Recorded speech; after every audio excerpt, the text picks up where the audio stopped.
Is anybody here? What a strange place this is. I lived here for 50 years and never heard it spoken of. Unless... No, that's impossible. It is a tale for children, haunted by a witch's fire, stored by boastful hunters to impress their friends.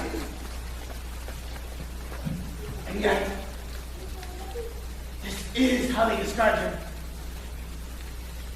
Cruel and strict upon these walls. Silence and sad loneliness. My imaginations lay siege to my sensibility. Hello! Hello!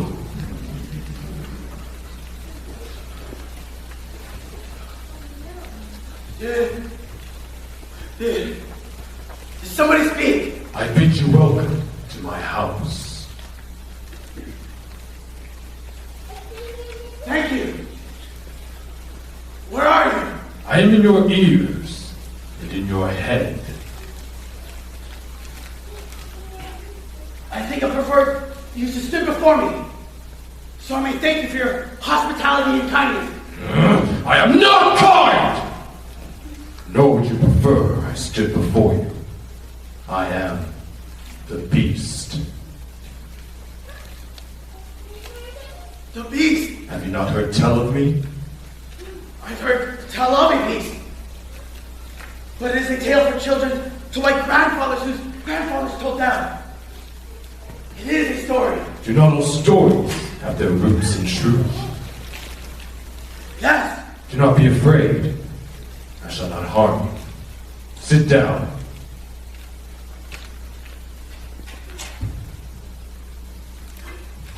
Are you lost? What? Oh, yeah. I was returning to my home, and I took a shortcut through the forest. Lean back.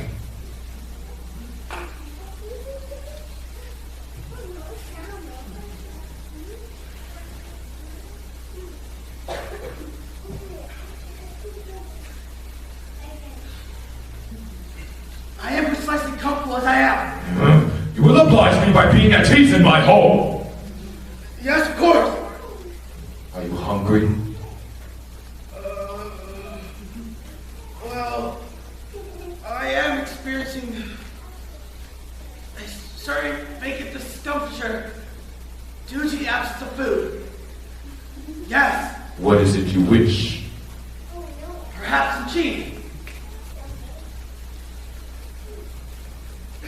Some wine? Oh, my.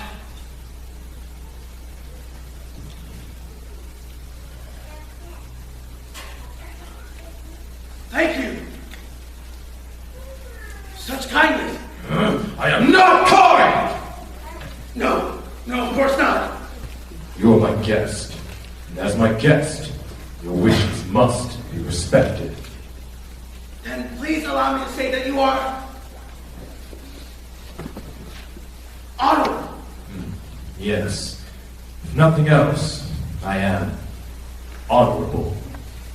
Oh, good. Please, drink.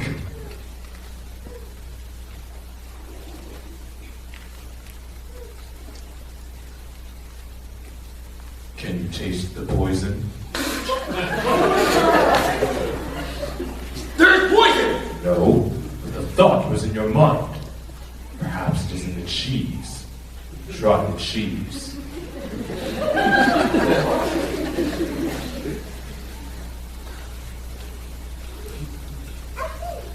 Well?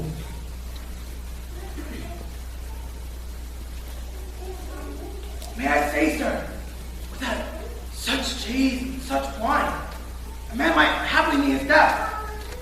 I've been a merchant for many years, and never have I tasted such a...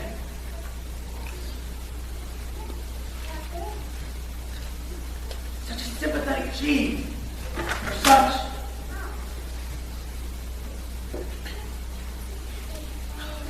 such a warmly embracing wine. May I ask where you purchased such exquisite confection? Beyond the walls of my castle, the cheese would be bitter to the tongue. The wine topped vinegar how can that be? My castle is a magic place. Oh. Well, that might explain it. Eat. Yes, of course. Tell me of yourself. What would you know? If you're returning home, there must have been occasion for you to leave. If you are lost, there must be those who wonder for your return. Yes, indeed. My outward journey was a thing of joy and great excitement. But these returning steps are taken most reluctantly. I cannot bring the news they would hear. And so you seek the forest, perhaps to lose yourself? Not at all. It was getting late. I am still several days from home. My horse is tired. I thought perhaps if I head towards the sun and find a shorter route. But night came quickly, and I was left in darkness. Does the night not bring stars for you to follow? Very possibly. But when one is circumnavigating swamps, clouded up by thickets and crowded in by trees, the opportunity to find a star does not present itself. So you became lost. Yes. Take the key, What key? the one I've placed behind you.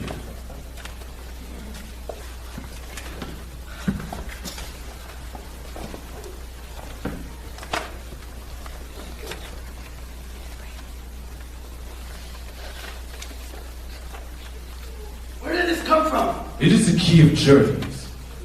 Hold it in your hand, and you will find your home. Ask it to lead you to this castle, and it will do so. The magic key. Of course. Again, I'm indebted to you more than I can repay. We will not yet speak of debts. Would you like to see your family? Now, More magic. sit down and do not speak.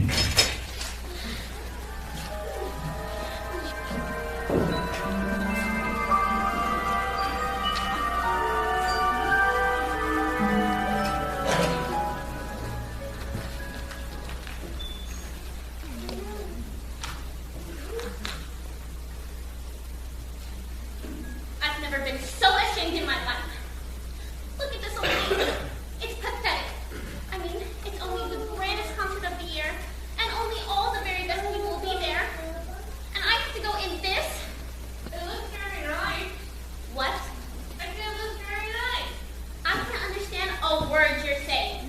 That's because I have a mouthful of pigs. What? I have a mouthful of pigs. No, you don't. Look, you've got the pins in your hand. This is your hand, and this is your mouth. Honestly, you're so stupid. I can't think what people are going to say about me when they see me in this. I mean, am I not, the eldest daughter of Gerard the merchant, the same Gerard whose ships have brought back treasures and spices from China? And then I arrived in this? If Father were here, he would not let me go and disgrace him so. Perhaps we could put another sleeve in it. Put another sleeve in it? That is the silliest suggestion you've come up with today. Why would I want 3 sleeves? It's bad enough that people should say, there is Gerard the merchant's daughter wearing an old dress of her poor dead mother's, without them thinking I'd grown another arm. I don't think I was going to put 3 sleeves in it, was I? I wouldn't be surprised.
Is that why we asked Father to bring all that stuff back for us?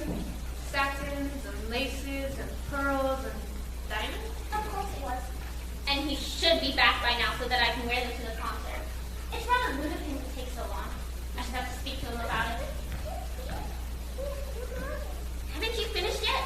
Nearly. Nicole? What? Does Beauty know about rich people and things like that? I doubt it. Is that why she only asked for a rose? Who knows? I mean, who can understand that? Father going off to collect a fortune and asking what we want?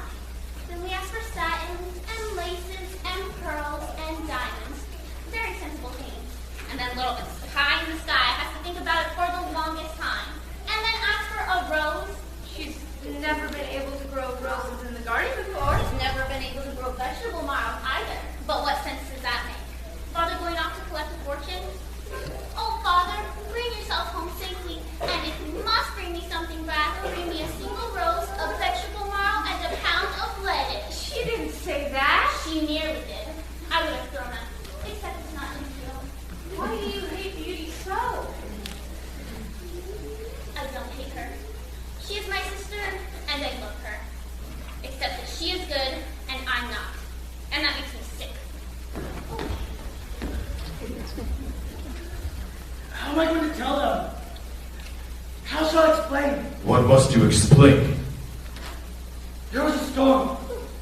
All my ships were sunk in the China Sea. I'm returning home a poor man. No satins, no laces, no pearls or diamonds. Just these poor clothes in which I stand, and one exhausted horse. How am I going to tell my children? They will understand. I don't think so. Beauty will understand and work harder for me than before. Edith will not understand. But Nicole will be furious. Her precious chance for her husband furthers now than before. Do you see the steps that lead to my castle? Yes, Climb them. Do not be alarmed when gentle hands are laid upon you. You are led to a chamber. There, you will find fine clothes suited for Gerard the merchant, returning from his treasure ships. Even as I speak, my servants bring satins, laces, pearls, and diamonds, and load them on a horse that is groomed, fed, and refreshed for your return. very kind, sir. I am not kind! But you are, sir. You are. How can I ever repay you? We will not yet speak of debts. Go. Enter the rooms of my castle.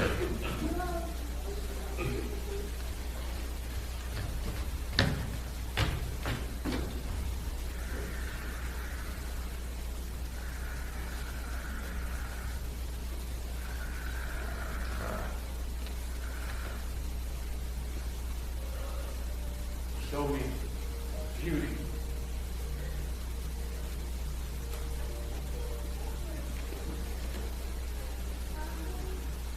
You're the one they call Beauty. To tease me, that is what they call me. I am not beautiful. My work is too hard for beauty. The sun is hot today. The earth is dry. We need more rain to feed the sprouting crops and make the pasture green. I must grow food for the table. Father is Gerard the merchant, a rich man. Poor father. He has such dreams. He dreams of merchandise from far across the China Seas and tells his tales of great adventure. He always dreams of great adventure, but now the ships are old. Their timbers creak at rest. They limp across the harbor with their tattered sails. But someone told him of the China Seas, and once again, he had a dream. I'm glad. And all you asked for was a single rose. By no means. I asked first that he return to us in safety. That is all I asked, but he demanded that he bring us gifts. My sister shared his dream and clamored for the treasures in his story, and he was pleased to say he would bring them, but what if he could not? If I must choose a gift, it should be treasure far more easily found and more than filled with disappointed hands.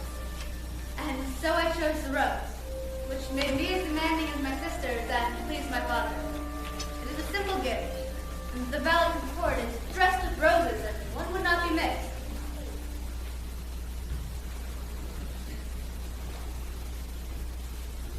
Beauty, Oh, hello, Fawn. what are you doing? Not what I should be, daydreaming in the sun. It's such a hot day, and you've been out here so long. I brought you some water from the well. How kind you are, Fawn. Not enough for all my fields. No, there's enough for you. Thank you, Fawn. Beauty, Yes? I've asked Nicole to go to the concert with me. How wonderful. She'll be so pleased. Yes, pleased to be going, but not so pleased to be with me. You're a handsome couple. Not too handsome, I'm afraid. And I have no fine clothes either. Of course, it's not so bad for me, but I can see it's hard for Nicole. She is beautiful. Perhaps not quite so beautiful as she believes herself to be, but You like her, don't you? yes, of course. Well, as much as one can. She's a very confident person. And you're too polite. Have patience with her. Indeed, I do. Infinite patience, but I think the day will come when she will spend the last of it. Then you must discipline her like a child as she deserves. Oh, Beauty. Beauty, I wish a prince was here. In my rags, Even in your rags, what with you beside him, how could he not be the proudest man there? you're very sweet. You made the sun shine. It is shown already. Only in the sky spawn, not in my heart. Shall I leave the cup with you? No, you keep it. So you may refresh me once again on hot and dusty days. In the sky or in your heart? In my heart.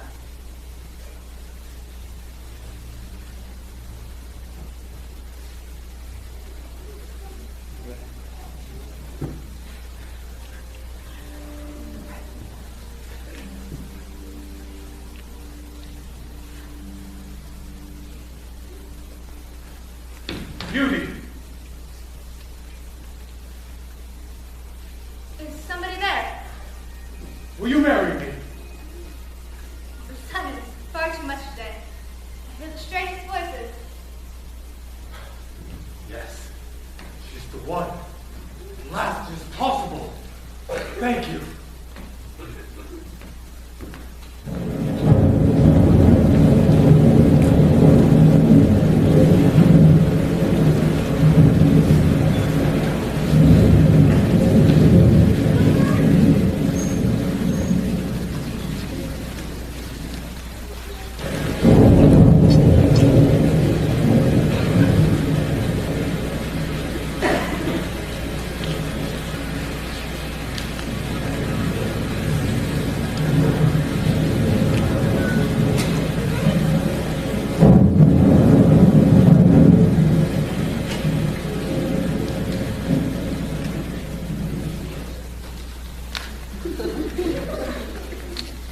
Hello? Are you ready? You should.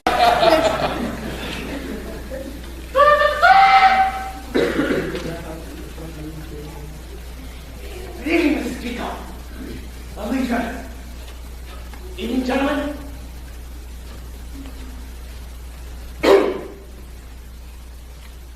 Voila!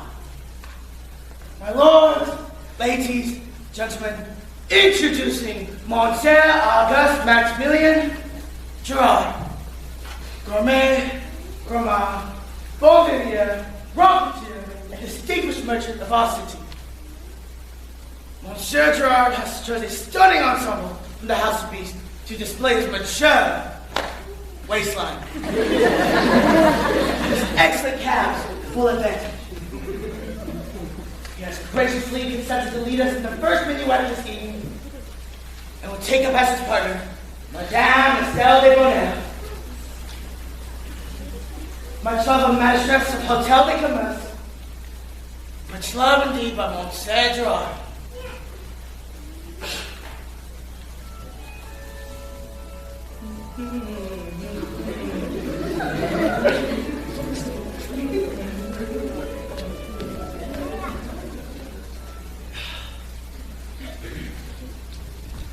Am I not a magnificent figure? a true merchant and adventurer of the Chinese seas, you would snap me up while you still can. Madame Estelle de Bonnet.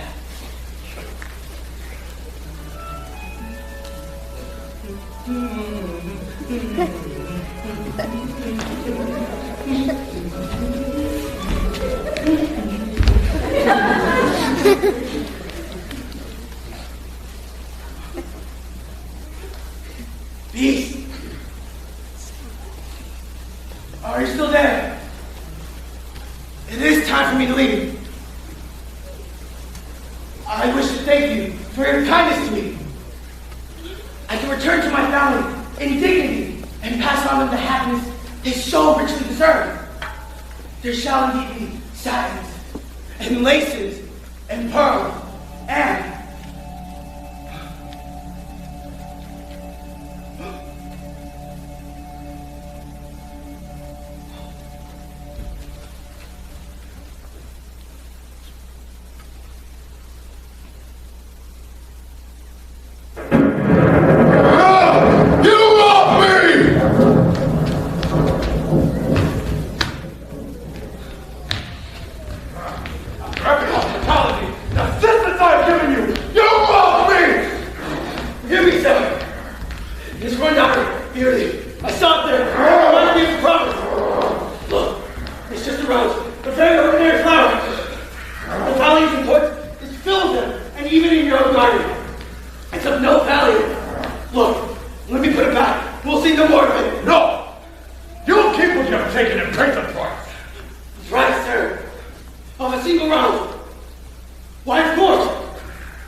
Warning ringing in my ears. I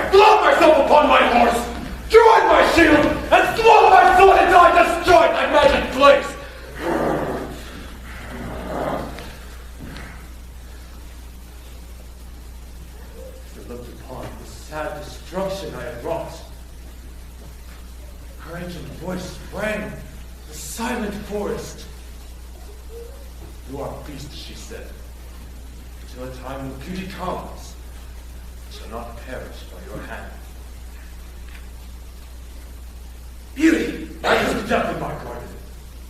These fishes stock unsuited to such a gentle purpose. I took a rose to bring into my prison. I was torn and broken by my touch. Once picked, the rose begins to die. In those fading days, it gives me some hope that there is another life than that of a beast. And that is what you steal from me and offer me small change in your purse. You will bring me beauty or you will die. Then kill me now! You think I would not? Please, sir. I cannot force beauty to this dreadful play. Not force. It must be gently done. She must come willingly. Willingly. And she will not. And you will die! Oh, please. My children. Think of them. You think of them! Look at you return to them in those fine clothes. Bring with you all the treasures they expect. They can be rich, respected, distinguished merchant of our city. Then, think of dying a stone floor of my castle. The choice is yours. You mean I can keep the gift you have given me? Beauty comes willingly to spare your life.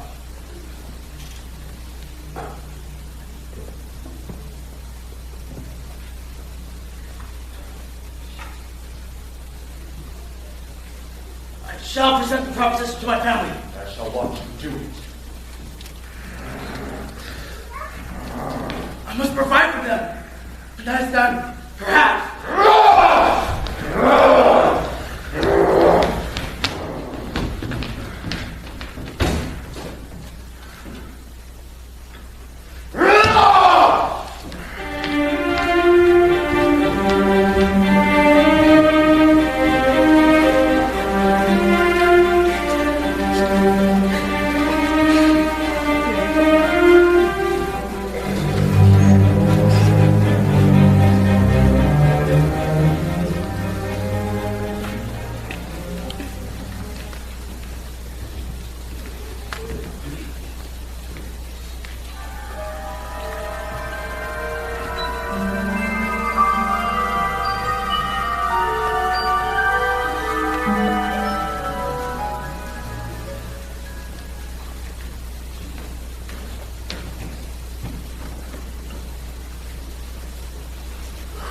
Why so quiet, my child?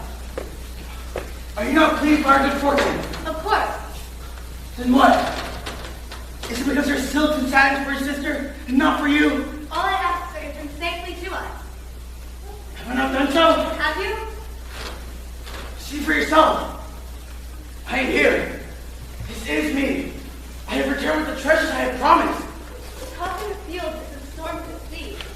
Fathers have lost their sons, wives their husbands. No one else rejoices in good fortune. There's something you have not told us, Father. But I'm about to. But first, let us rejoice. Now this is more like it. My dear, you look beautiful. Of course I do. But far too late for the concert, where only the Duke of Perpignan came with his 3 sons. Broad as oak trees and each more massive than the last. The girls they danced with barely touched the floor. But did they dance with me? Oh no. I smiled so long wincingly I feared my face would go into paralysis. But what can one do in such a dress as I wore? Now this, I swear they would have fallen to squabbling us which one would carry me off. I'm so sorry, my dear. I was delayed.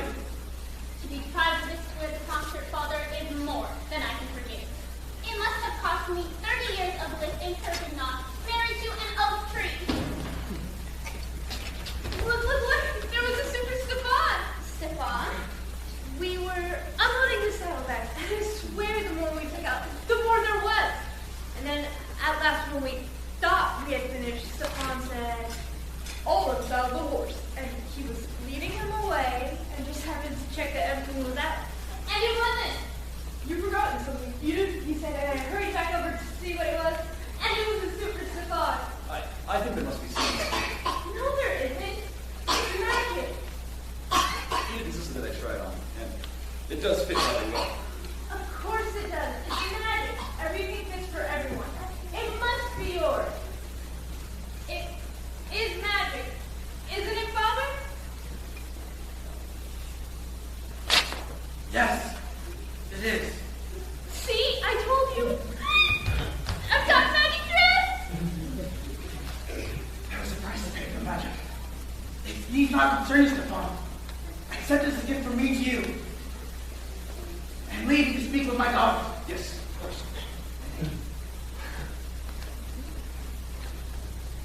How do we look at the concert now, Nicole? Oh, you both look wonderful. We've got lots of stuff, Beauty. I'll make you a dress. Thank you, Edith. Father, what is the price of magic? The creature, the man who gave us this gift, made certain conditions. We don't have to give it back, do we? No, no, he was most generous. But this was his most precious possession. A rose? Not even a proper rose. It's half dead and its petals are falling already. I don't think about it as that. Nor did I, at first. But he spoke the truth. And I, who could pick up a rose from any one of his dozen hedgerows, swept this up inadvertently from among his many gifts. He was very angry, and rightly so. And now I must return to his castle, take up service for the rest of my life. What? Oh, Papa! I will not have my father a servant in somebody else's castle. I must. I have given him my word. Oh, because of a dying rose? Yes. Who asked for the rose? Beauty? Who was it that scorned the satins and laces and pearls and said, if you must bring me something back, bring me a single rose? Oh, no. Who is it who has placed our mother's life in service in somebody else's castle? Nicole, that is enough. No, it's not enough. The lord of the castle was happy enough to give you treasure, all the things we asked for, and more. And then you have to take a rose and you offend him? I think she should go. Nicole! Well, it's obvious, isn't it? She's the one that's caused you to offend his magic, so she's the one that should do service in his castle. But what about all the work in the fields and in the kitchens? If Beauty goes, who's going to do that? Don't be stupid. We're rich now, so there's no work to be done in the kitchen or in the fields. So we don't need her anyway. But Nicole! I don't discuss it any further. It's perfectly obvious where the justice lies, and that's what should be done. It was a stupid thing asking for the rose in the first place. Serves her right for not having any sense. But Nicole! He's right. Her dad must go. I cannot allow it. You are young. There's so many years of your life to be spent. I cannot have you placed in that castle of that monster. Monster? Father, what are you saying?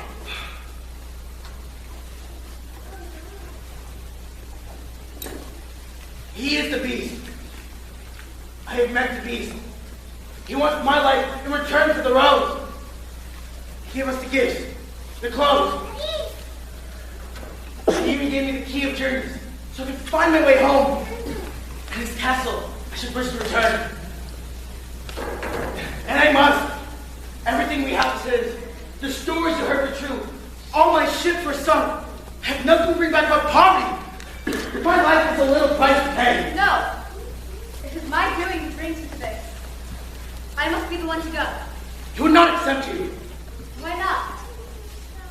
He said to take my place. You must go willingly. And how could you go willingly to such a fate? Of course I could.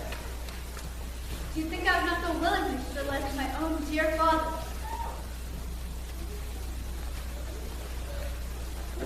No. Beauty, please come back.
Will you marry me? No! Well, excuse me. That is my name, but look at me, sir. I beseech you. My garments are ragged. My hair is late in the kitchen steaming. My face is stained with dust and dirt. My hands are hard from written dust. You are beauty. How can you say this, sir? Look at me. What do you see with your eyes? I see the sweetness of your spirit. I see the tranquility of your mind. I see perfection. And after this, I see the disguises you wear to hide this from the world. Now look at me. Tell me what you see with your eyes. I see a noble, powerful lord, dressed in silks and lace. And more. He stands before me proudly, owner of castle. And more. Subjects fear him and obey his every whim. Will you not tell me the truth? Do I not have mirrors made by men to tell me what they dare not say? Do I not have this pool reflecting in its waters my offense to nature? Do you not see my torment and agony? Are you blind? Answer me! No, sir, I am not blind. You see with your eyes what I see with mine. I am the beast.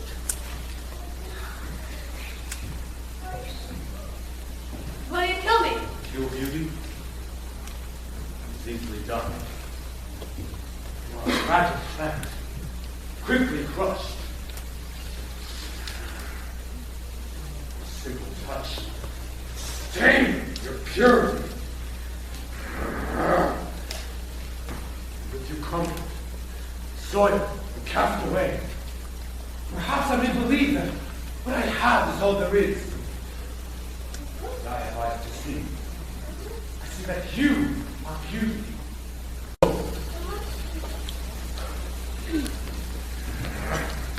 You are beauty! If you never leave me, if you could love me, perhaps I may be safe. I would rather not stay. No. I would like to leave. Yes. I can never love you. Then you are a prisoner!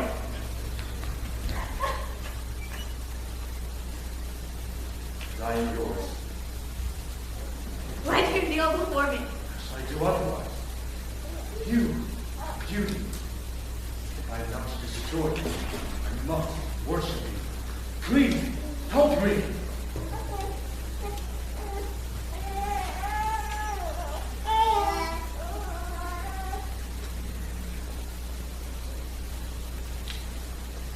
Of course, I will help you, but what could I possibly do? Let me place upon your feet the softest slippers. Let me change your ragged, fine satin. Your hair shall fall free. Upon your head I shall place a crown. Your face must smile at me. I shall dress your softening hands with jewels. These things are For lies. me, but not for you! For me, they are lies to hide my ugliness, to disguise my image in the mirror. My reflection is still water. Without these lies, I cannot bear the horror of what I see.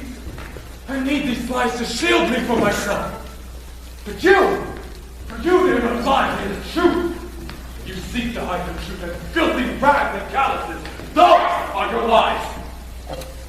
They trapped me in the prison as surely mine trapped me.